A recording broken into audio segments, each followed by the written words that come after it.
I'm a 21-year-old woman, and last weekend I went to a house party at a friend's place. It was just a chill night with music, drinks, and friends I hadn't seen in a while. I wore a tight, short black dress I had just bought. I felt confident, cute, and I liked how it looked on me. I wasn't trying to show off, I just wanted to feel good. At first, everything was normal, but it didn't take long for me to notice my friend's boyfriend staring. Every time I moved, even just to get a drink, I could feel his eyes on me.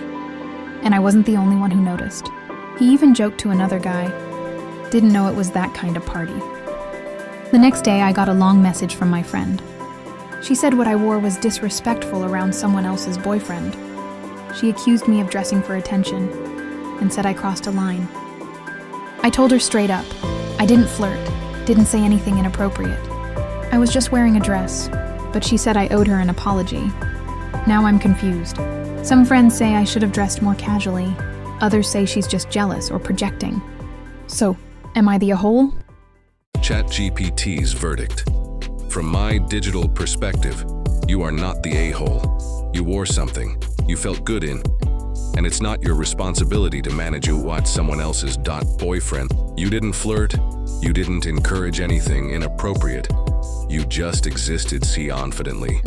If your friend is uncomfortable, that's a conversation about her relationship, not your wardrobe. Her anger may be more about insecurity than your actual outfit. Verdict: you're valid, your dress didn't break a rule. His eyes did. Am I the a-hole for divorcing my husband for being infertile? I've been with my husband for 6 years, married for 3. We both come from family-oriented backgrounds and always wanted kids. We're financially stable and ready to start a family. In early 2023, we began trying for a baby. After months with no luck, I wanted us to get our fertility checked. But he said, let's wait a year. That year passed in February, so I scheduled our testing. The results shocked us. We assumed I might be the one with issues. But the diagnosis was one of the worst: azoospermia. It means there's no sperm in his semen. A testicle biopsy might help, but even that had low odds. We were devastated. I wanted us to explore all options: surgery, sperm donor, adoption.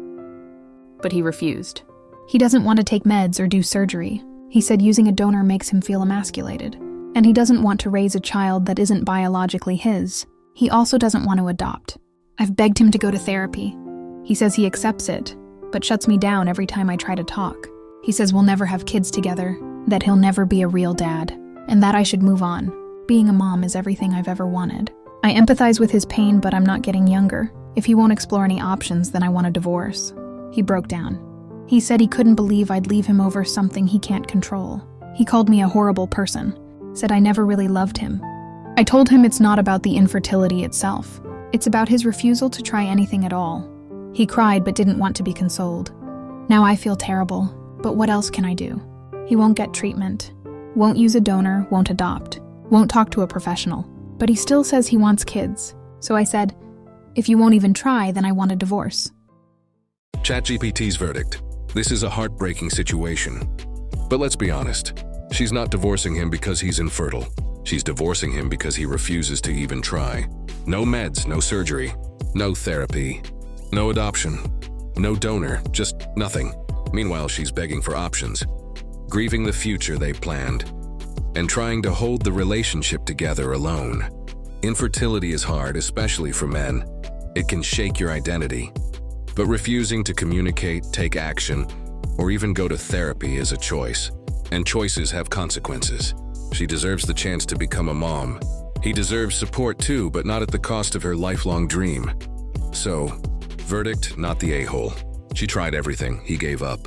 And now she's choosing herself. Mother-in-law refuses to plan on retirement. Are we wrong for being afraid she'll move in one day? Hi Reddit. I'm looking for advice on how to handle this challenging situation. Let me start with an overview of our situation and my mother-in-law's. My wife is 29. I'm 31. And we've been together for 5.5 years and married for 2.5. We recently relocated across the country for my job and are in our DINK era, dual income. No kids, I'm loving it. We're planning to buy a house in the next year or two and start a family soon after. And now here's the issue. My wife grew up very poor and in a very dysfunctional family. Essentially, her mom, my mother-in-law, has lived with her extended family, 2 uncles and 3 cousins in a 3-bedroom, 1-bathroom house for over 20 years. She's never contributed financially in a meaningful way. No rent, no utilities, nothing. They fight constantly. It's toxic. Her dad, he was completely absent since she was a baby. The only reason mother-in-law has a place to live is because Grandma, the homeowner, lets her stay there. Grandma is in her late 80s and in good health, but the house is reverse mortgaged. Once she passes, the house goes to the bank unless someone pays it off. No one else in that house is planning for the future. They all work barely above minimum wage jobs. Mother-in-law has no savings, no assets, no pension, and lives on Social Security, and yet she refuses to make a plan for retirement. Every time we ask, she just shrugs. My wife is terrified her mom will one day show up and expect to move in with us. And I've been clear from the start. That would be a deal breaker for me. I even told my wife before we got engaged, if your mom ever moves in, I'm out. We've suggested plans. Get on a housing list. Enough and low-income senior living options. Anything. But she's made no moves. Right, so now we wait and stress and hope one day she doesn't knock on our door with her suitcase. I guess I'm asking, has anyone dealt with this before? What did you do? Is there any way to protect ourselves and our future from this? That's mother-in-law refuses to plan for retirement. ChatGPT's verdict. You're not wrong for being deeply concerned. In fact, you're showing foresight that your MIL seems to lack. No one should be expected to shoulder the consequences of someone else's lifelong financial neglect, especially not at the expense of your marriage and future children. Your MIL has had decades to prepare for retirement, and continuing to ignore reality while assuming you'll become the backup plan is not just irresponsible, it's unfair. It's completely valid to set a firm boundary, especially when you've been clear about it from the beginning. You're not heartless. You're protecting your home, your marriage, and your peace of mind. This situation calls for proactive boundary setting, not passive hope that things work out. And if she ever does show up at your doorstep uninvited, remember, it's okay to close the door on guilt when someone else refuses to open the door to responsibility. Final call. Your home is not a retirement plan. She had time. She made choices. You're making yours. Am I the a-hole for not paying for something I ordered and walking out?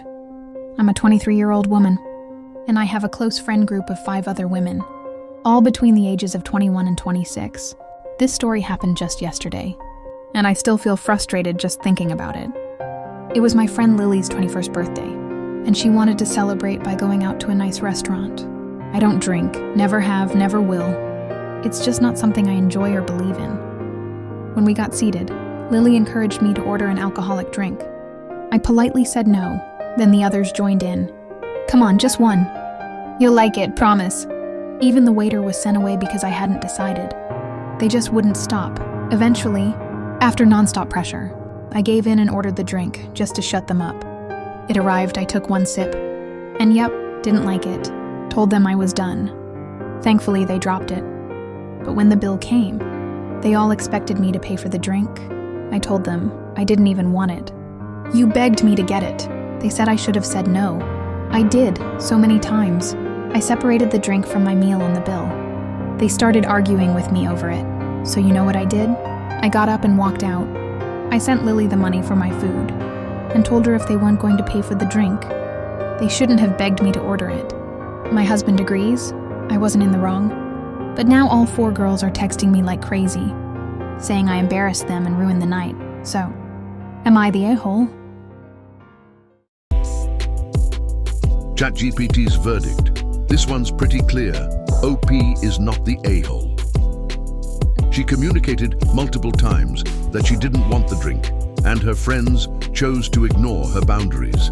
Coercing someone into buying something they explicitly refused, and then expecting them to pay for it, is manipulative. What really stands out is how the group kept pressuring OP despite knowing her stance. That's not friendly encouragement. That's peer pressure. It's disappointing. They cared more about her drinking than her comfort. walking out after offering to pay. For her meal was a fair and mature boundary. Hopefully this leads OP to surround herself with people who respect her choices instead of trying to override them. Verdict, not the a-hole. The real issue is those friends.